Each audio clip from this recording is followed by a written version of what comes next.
নমস্কার বন্ধুরা, কেমন আছো সবাই? আশা করছি সবাই ফার্স্ট ক্লাস আছো আর খুব খুব ভালো আছো, ডিটারমাইন্ড আছো, ফোকাসড আছো। তো আজকে আমার ভিডিওতে যেটা আমি শেয়ার করতে চলেছি সেটা হচ্ছে আমাদের এখানের চিড়ের মেলার কতদূর প্রস্তুতি হলো সেটাই আজকে থাকবে। যাচ্ছি, আজকে রাস্তায় প্রচন্ড ভিড়, কারণ আমাদের এখানে তো কালকে চিড়ের মেলা, তো ওই জন্য রাস্তায় এখন থেকেই ভিড় হয়ে গেছে। মানে টোটো অটো নাকি কিছু পাওয়া যাচ্ছে না, যা শুনলাম। কাল তো আমার আবার স্কুলে যেতে হবে। চলো আজকে আমরা একটু চিড়ের মেলা থেকে ঘুরে আসি। না না, এখন চলো চিড়ের মেলা। আমরা একটু আজকে যাচ্ছি চিড়ের মেলার দিকে, মানে কতটা সাজানো হলো কি হলো একটু দেখতে যাচ্ছি। পানিহাটির ঐতিহ্যবাহী উৎসব বলে কথা, তো একটু আমার ভিডিওতে না থাকলে কেমন যেন লাগে। কাল তো মনে হয় না যেতে পারবো, হয়তো বিকেলের দিকে গেলেও যেতে পারি, কিন্তু সকালে বা দুপুরে তো যেতে পারবো না।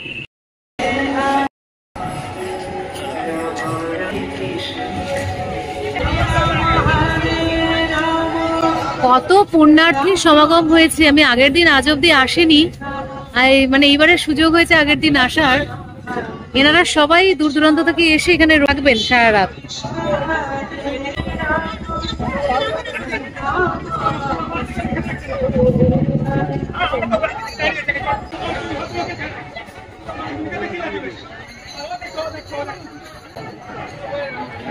আজকে কি এখানেই থাকবেন? কোথা থেকে এসছেন? কোথা থেকে?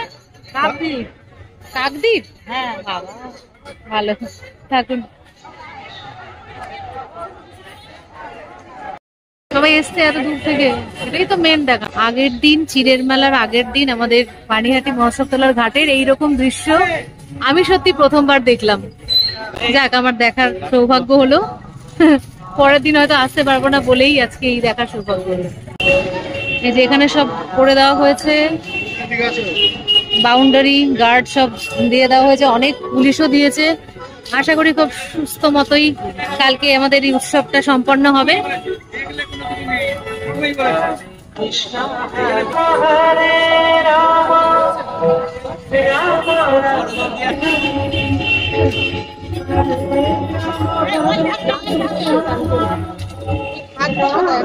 কোথা থেকে এসছেন আপনারা? থাকবেন? থাকবেন? ওই তো ওইখানে তো যা থাকার ব্যবস্থা আছে।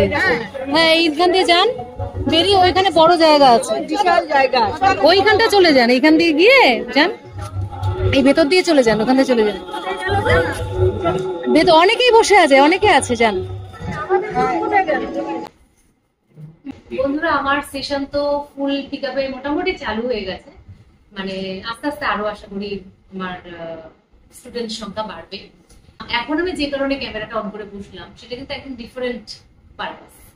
সেটা হচ্ছে ওই যে আমি যাতে শপিং করি তোমাদের সাথে শেয়ার করি, সেই পারপাসে আমি বসেছি। তো কি কি দেখাবো আজকে? প্রথমে এই সালোয়ার কামিজটা দেখো, যেটা আমি নিয়েছি। এটা হচ্ছে রেড কালারের কুর্তি আর তার সাথে হোয়াইট কালারের প্যান্ট। ঠিক আছে, এই কুর্তিটা আগেও আমি একবার ইউজ করেছিলাম, ওটা আমার খুব ভালো লেগেছে বলে আমি আরেকবার নিয়েছি। খুব ভালো, আর ফিটিংসটা খুব সুন্দর হয়। স্ট্রেট লাইন কুর্তি আর তার সাথে পাটিয়ালা প্যান্ট। এটা ফার্স্টে দেখালাম। এবার তোমাদেরকে দেখাবো যে তোমরা অনেকে আমাকে বলো না যে এইরকম ব্যাগ বানানো দেখাও বা এইরকম বা ক্রিস্টাল ব্যাগ বানানো দেখাও। তো বানাতেও প্রচুর সময় লাগে, কিন্তু আমার মানে এমনিতে এই ধরনের ব্যাগগুলো না ভীষণ ভালো লাগে। তো এই ব্যাগটা আমি নিলাম,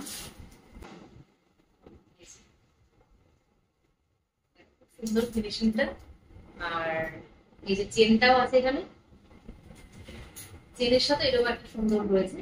আর দেখো বেনুনি করা পুরো হ্যান্ডেল, তো খুব ভালো লাগে শাড়িটারির সাথে এরকম ধরনের ব্যাগ ক্যারি করলে। শাড়ি পরলাম সুন্দর, বাংলার তাঁতের শাড়ি বা বাংলার হ্যান্ডলুম শাড়ি, তার সাথে বা খাদি খাদি কটন, আর তার সাথে এরকম ব্যাগ ভীষণ ভালো লাগে। তো সেই জন্য একটা রেখে দিলাম যে কখনো কখনো ওইরকম ড্রেস করলে ব্যবহার করতে পারো। এরপরে দেখাবো আমি যে কুর্তিটা পরে আছি, এটা এই কুর্তিটা এত ভালো যে আমি না দেখে আরেকবার তোমাদের দেখাচ্ছি। কারণ এই কুর্তিটার প্রাইস তোমরা মানে বললে বিশ্বাস করবে কিনা জানি না, মোটামুটি 250 থেকে 300-র মধ্যে। ভীষণ কমফোর্টেবল, আর ডিজাইনটা খুব সুন্দর, দেখো মানে পাঞ্জাবি কাটের মতো, আর গ্লাস হাতা, আর এটার অনেকগুলো কালারও পাওয়া যায়। তো এটা একদম কটনের, সেই জন্য আর একবার শেয়ার করলাম। আর এটা দেখাবো এর সাথে ম্যাচিং করে এই যে ব্যাগটা, এটা মানি পার্স, ছোটখাটোর মধ্যে হাতে ক্যারি করা খুব সুবিধাজনক। মানে আর কিছু না নিলেও এই একটা ব্যাগ দিয়ে তুমি সামনাসামনি মার্কেটে গেলে বেরিয়ে যেতে পারবে। ভেতরে দুটো চেন আছে, আর এখানে ম্যাগনেট লক আছে, বাইরেও একটা পকেট আছে। এই যে মোবাইল তো ধরে যাবেই, খুব সুন্দর হ্যান্ডি ব্যাগ বলে এটা তোমাদের সাথে আমি শেয়ার করলাম। আরেকটা জিনিস দেখাবো, সেটা হচ্ছে ঘড়ি। মোটামুটি মানে দেখবে হাতে খুব ছুটি না পড়লেও চলে যায়, কিন্তু খুব স্টাইলিশ লুক একটা তোমরা ক্রিয়েট করতে চাও, তাহলে একটা ঘড়ি হাতে পড়লেই আর কিছু করতে হয় না। এই যে এরকম একটা ঘড়ি থাকলে সব ছুটি আর কিছু লাগে। তো এইরকম ঘড়ির আমার অনেক কালেকশন। এই যে দুটো ঘড়ি আছে তোমাদের দেখাচ্ছি, দুটোই দেখো স্টিল ফ্রেমের উপরে, আর ভেতরে দুটোরই কিন্তু ব্লু ডায়ালটা। এটা ব্লু, এটা ব্লু, মানে সিলভারের সাথে ব্লুটা খুব ভালো লাগে মানে আমার। তো সেই জন্য আমি এরকম দুটো নিয়েছি, একটা একটু স্টিকের ওপরে আর একটা একটু মোটা বেল্টের। তো এই ছিল আমার আজকে বাজারঘাট দেখানো, সবই নিয়েছি অ্যামাজন থেকে। আর অ্যামাজনে চলছে এখন বিগ সেল অফার, তো তোমরা কিন্তু অ্যামাজন থেকে বাই করতেই পারো তোমাদের পছন্দের জিনিস। আমি আমার পছন্দের জিনিস তোমাদের সাথে শেয়ার করে দিলাম। আর প্রতিটা প্রোডাক্টের লিংক আমি ডেসক্রিপশন বক্সে দিয়ে দিয়েছি, ওখানে গিয়ে তোমরা চেক করতে পারো এবং নিয়ে নিতে পারো। হ্যাঁ, মেইন মঞ্চ।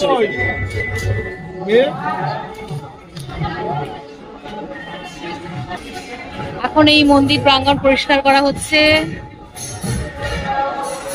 গৌরনিতাই রেডি, গৌরনিতাই সেজে গুজে রেডি হয়ে গেছে।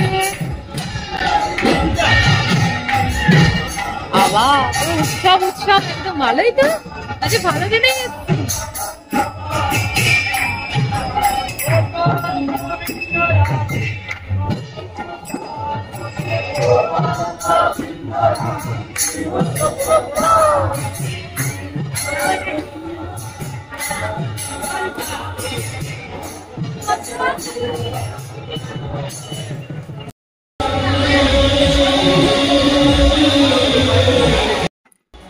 মহোৎসবতলার ঘাটে এত বড় উৎসব তার আগের দিন থেকেই শুরু হয়ে যায়, আমার এটা অজানা ছিল।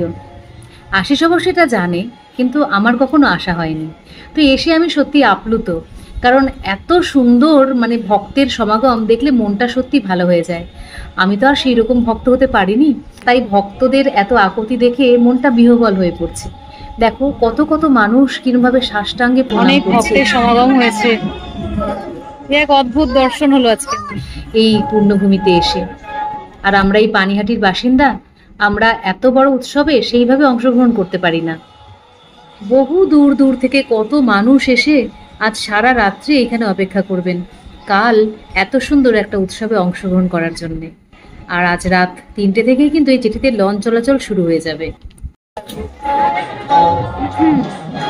প্রচুর মানুষ এসছেন, মানে ভক্তের সমাগম মানে প্রচুর। তো মানে ভালো লাগছে ভীষণ মনটা এখানে এসে। সবাই কত না মনের ভক্তি নিয়ে এখানে এসছে বলো। সারা রাত থাকবে কালকে পুরো মেলা তে মানে পূর্ণ সঞ্চয় করার জন্য। কালকে এই জায়গাটা ভরে যাবে, কালকে লোকালিটির অনেক লোক আসবে, আজকে দূর দূরান্ত থেকে এসছে। এখানে রয়েছে রাঘব পণ্ডিতের মূর্তি, তাছাড়া এখানে দেখো জগন্নাথ বলরাম সুভদ্রাকে সুন্দর রথে সাজিয়ে রাখা হয়েছে। মানে চারিপাশটা দেখলে সত্যি মুগ্ধ হয়ে যেতে হয়। কেবলই কীর্তনের সুর চারদিক থেকে ভেসে আসছে। পুরো মানে গঙ্গার পাড়ে রাস্তাটা জুড়েই উৎসব। দেখো সব জায়গায়, এদিকে সমস্ত জায়গায় প্যান্ডেল করা হয়েছে। কালকে সারাদিন কীর্তন চলবে সব জায়গায়, এখানে অনুষ্ঠান চলছে।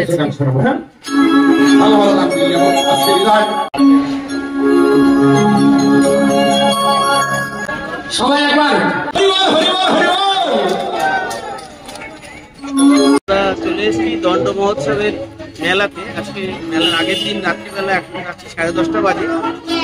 মহাপ্রভু কালকের দিনেই আর কি এই গঙ্গা পবিত্র ঘাটে বট গাছের 88 সালে কথিত আছে যে এখানে এসেছিলেন। মহাপ্রভুর সঙ্গে যত শিষ্য এবং তার সহকর্মী এসেছিল সবাইকে চিরাদই খাওয়ার জন্য আদেশ দিয়েছিল। এটাই দণ্ড হয়েছিল, সেই দণ্ড মহোৎসব চলে আসে। এখনো এর জৌলুস একটুও কমে না, অব্যাহত সেই 1488 সাল প্রতি বছর এই দিনে কাতারে লোকজন আসছে। জামাই ষষ্ঠীর পরে ত্রয়োদশীতে এই মেলাটা। এত লোকজন আসছে দেখে খুব ভালো লাগছে যে আমাদের জায়গায় এত মানুষ আসছে পুণ্য সঞ্চয় করতে। এটা আমার জন্য ভীষণ ভালো লাগা। কত দূর দূরান্ত, কাকদ্বীপ থেকে এসছে, মেদিনীপুর থেকে এসছে, তারপরে সুন্দরবন থেকে এসছে। আমি কয়েকজনের সাথে কথা বললাম।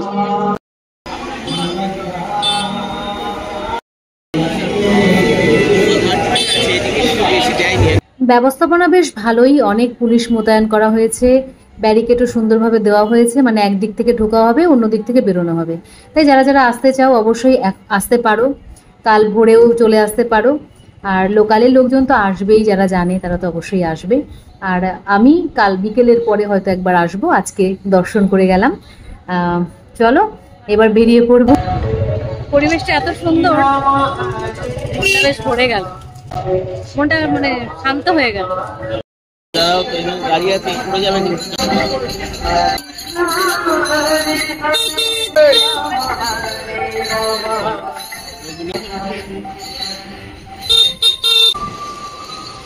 আমরা এখন যাচ্ছি দাস রঘুনাথের বাড়ি, রাঘব ভবনে যাচ্ছি। যাওয়ার পথে আবার ঢুকবে বলছে, যাওয়ার পথে পড়বে বলে একটু দেখে যাবো, কারণ খুব সুন্দর করে সাজায়। রাস্তায় কি ভিড় দেখো, লোক দেখো। গেলে যাবে, যাও চলো যাওয়া যাবে, সামনের দিকে যাচ্ছে। প্রসাদ নিতে বলছে, চলো প্রসাদ নিয়ে এসে।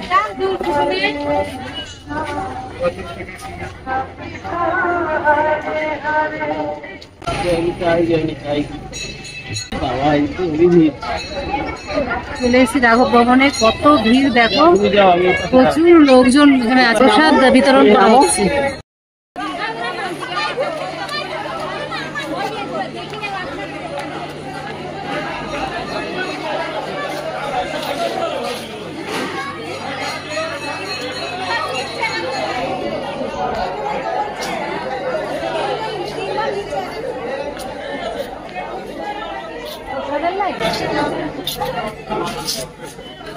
কি প্রসাদ দিচ্ছে?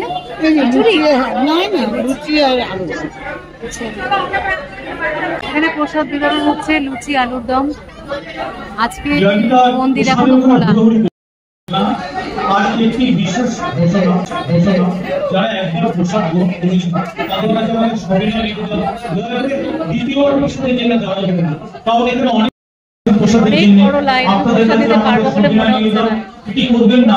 যে সমস্ত ভক্তরা এখনো প্রসাদ পাননি প্রসাদ পেতে দিন, সবাই মিলে যে দুবার তিনবার করে প্রসাদের জন্য লাইন। ঘুরে এলাম চিড়ের মেলার আগের দিন। চিড়ের মেলার প্রস্তুতি খুব সুন্দর চলছে, আজকে দর্শন করতে পেরে খুব ভালো লাগলো। তোমরা আজকে এই ভিডিওটা দেখো, আর যাদের যাদের মন চাইবে আমাদের এই পানিহাটিতে চলে এসো চিড়ের মেলা উপভোগ করতে। আজকের মতো নমস্কার, tata, take care, Radhe Krishna.